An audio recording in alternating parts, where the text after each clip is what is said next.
kupoteza hamu ya kula, kupata mate mazito sana katika mdomo wako, mdomo kuwa wa uchungu muda wote, mdomo mkali na wa uchungu, maumivu ya kichwa na misuli ya shingo kukaza, au kuhisi kwenye koo kama vile kuna kitu kimekaa pale kinakuletea tabu na kinakusumbua, kuto kuona vizuri, macho kupunguza nuru ya kuona na masikio kama vile kupiga kelele wakati mwingine, tumbo kuwa linajaa gesi, kukosa usingizi hasa nyakati za usiku, unakosa kabisa usingizi, na ile hali ya kuhisi kama vile moto unawaka unapanda kifuani, tunaita chest burn.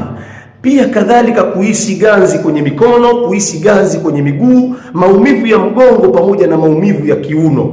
Alama hizi kama unapata ikiambatana na hali ya mapigo ya moyo kwenda mbio sana, lakini hofu na wasiwasi, unahisi kama vile unataka kuchanganyikiwa au unataka kukimbia, unakuwa na huzuni na uoga katika nyakati nyingi, jua kwamba hujarogwa. Usihangaike na waganga na usihangaike na wachawi. Wewe unasumbuliwa na acid reflux, na asili yake inatokana na matatizo ya vidonda vya tumbo. Kama vija kuanza, basi viko katika njia ndio vinaanza. Mimi ni Dr. Sangwa. Karibu kwa ajili ya ushauri na nasaha kwa maradhi hayo.